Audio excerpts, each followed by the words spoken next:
money for Ringo and Curly Bill, and realized there was real money to be made. That's why I went after Henry Plummer.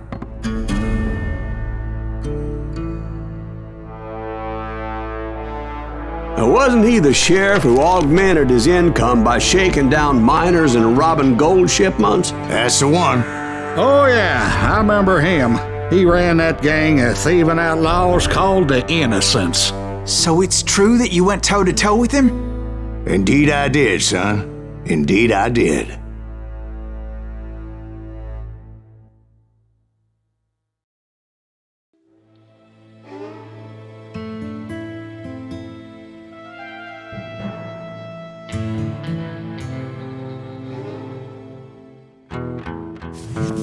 I knew I needed resources if I was going to track down Roscoe Bob Bryant, and hunting Plummer looked like a good way to get rich quick.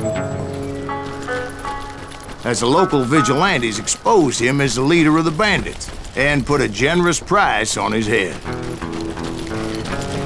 Plummer rallied his gang to plunder one last gold mine before making their escape, and that's where I thought I'd find him. Barrels of gunpowder. Why would you be nervous? No one has the cojones to come after us. As long as you don't light up a cigar, we're here. As my late father pointed out, more than once, God made men, and Samuel Colt made them equal.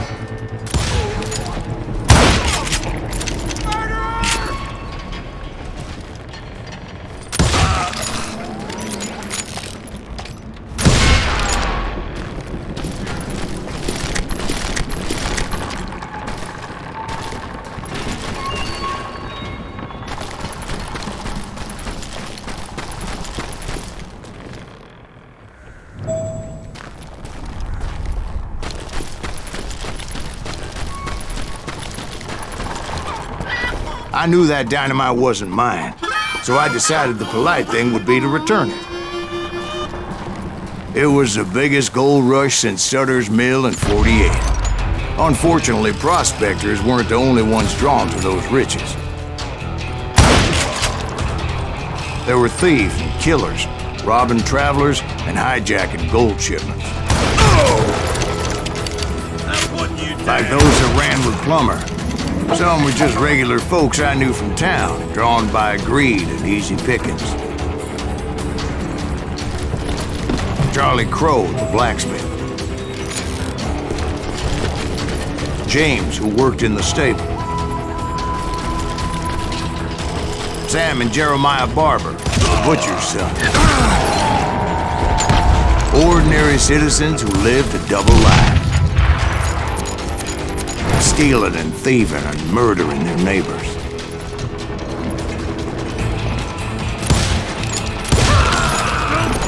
Of course, the rest were veterans of the Civil War.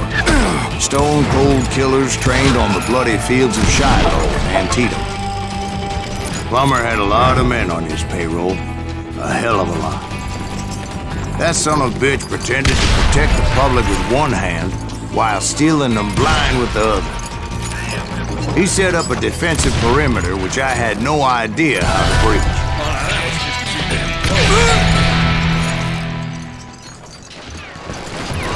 Put that moron! What? I can't hear you! You can't escape the innocents! Dangerous, desperate individual. I was outnumbered and in way over my head, but I was too damn stubborn and stupid to realize it. They must have thought I was tough, or had some kind of death wish, seeing as there were barrels of gunpowder everywhere. Watch out for the goddamn gunpowder! I thought I was some kind of hero.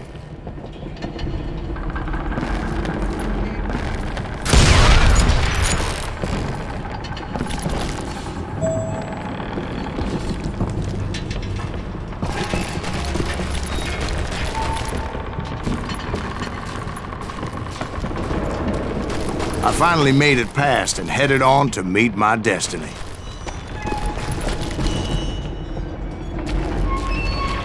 But first, I had something I needed to figure out.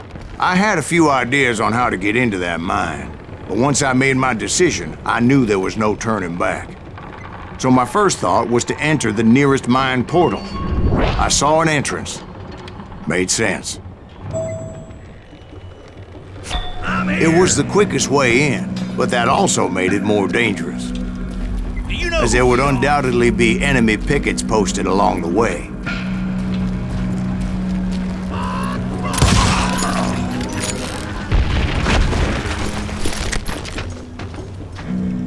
This is our goal now. He's hurt now. Plumber wants that.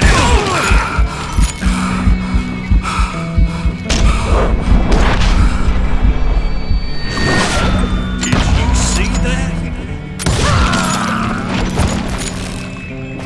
I do not deserve to die. Besides, like this. once you enter a mine like that, it's easy to get all turned around. And that confusing maze of corridors wouldn't even be the worst of it. Some of those shafts could be as deep as hell.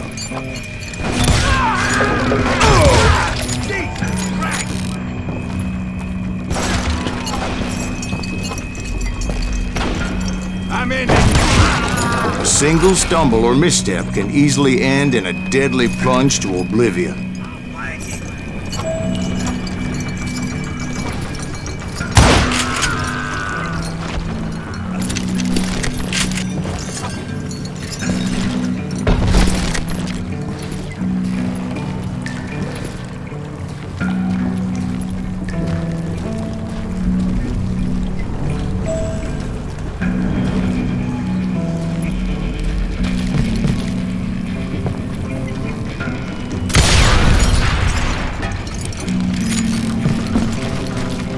Quick reflexes often make up for a lack of common sense.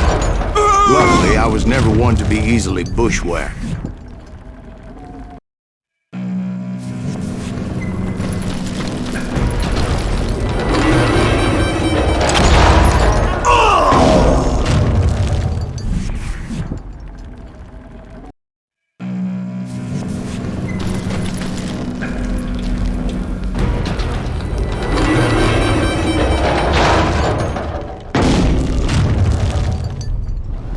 I would just need to be careful not to blow myself to kingdom come.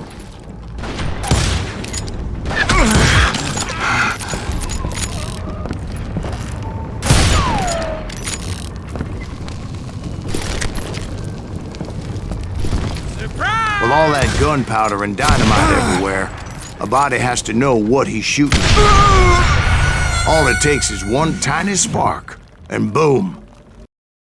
Get him! You ain't beat me.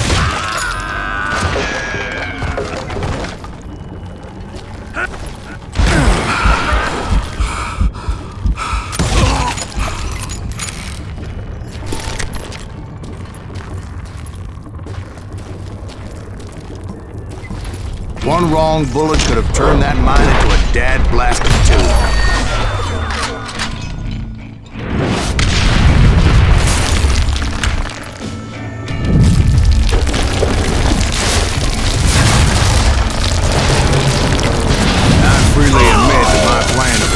Not just moronic, but clearly insane.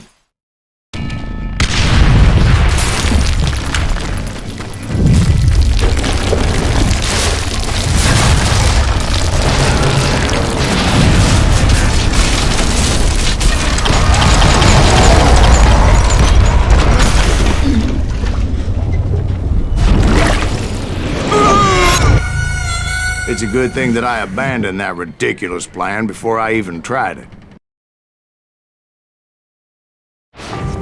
Instead, I spotted a ladder, a way into the mine from the opposite side.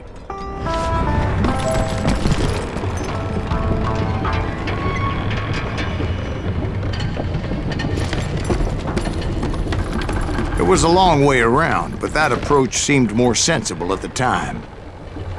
Of course, being I had a problem with heights, that scaffolding scared the bejesus out of me. Climbing down that ladder required some caution. Because even though I had a younger man's reflexes, no man can dodge a damn bullet while climbing down a rickety ladder. I needed to make a leap of faith, which ain't easy when you're suspended between heaven and hell. I was determined not to give up, however. As Sheriff Plummer seemed quite the despicable character. When the vigilantes discovered what the sheriff was up to, people were outraged. That 10,000 they put on his head would go a long way to helping me find old Bob. And I had made it my mission to settle that score come hell or high water. But first, I would have to make a choice. Take the elevator or climb the ladder.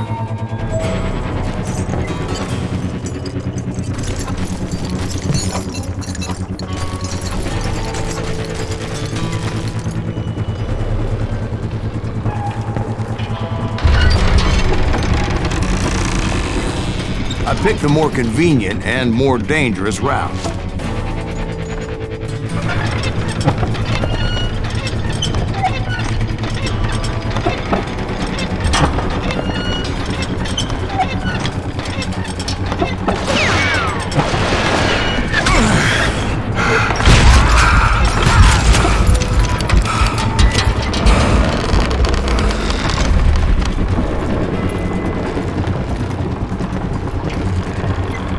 Plummer was a mad dog killer, and the people of Nevada City deserved better.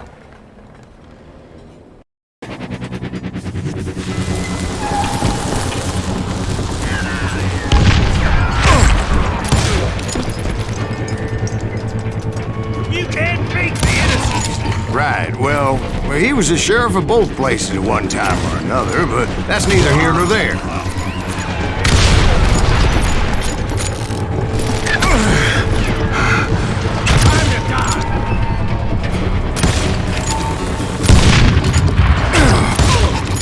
The point was, taking him down would save a lot of lives, including my own.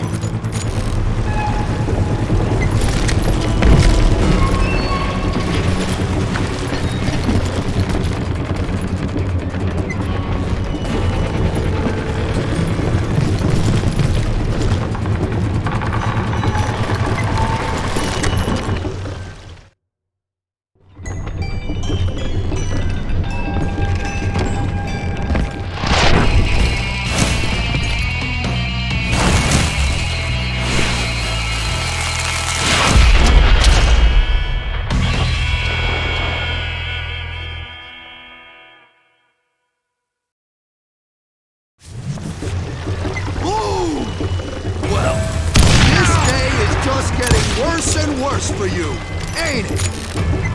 Henry Plummer was clearly unhinged, and I could see right away that this was gonna take some doing. I'm going full medieval on your ass.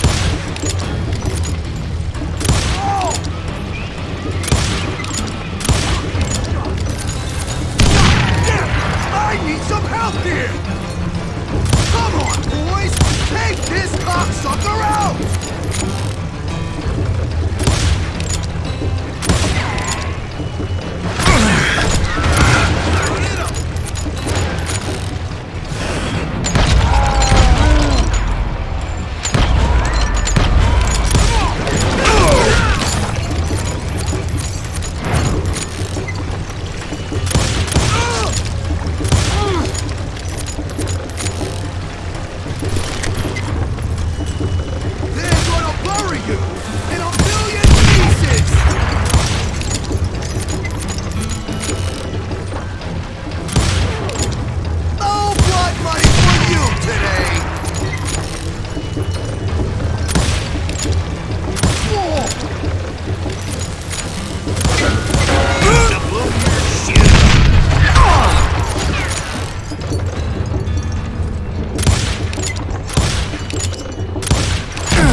sucker is smarter than he looks. He's killed a lot of good men. You can shoot, but can you aim?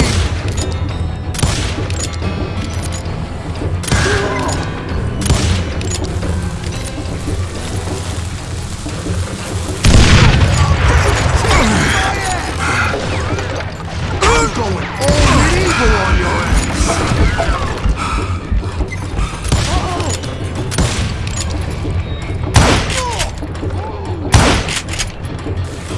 No blood money for you today. Keep pissing me off. See what it gets you. Take this, you son of a bitch. You ain't taking me.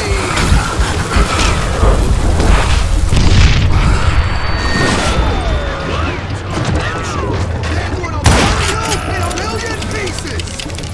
Why don't you just join the circus? I can go cool!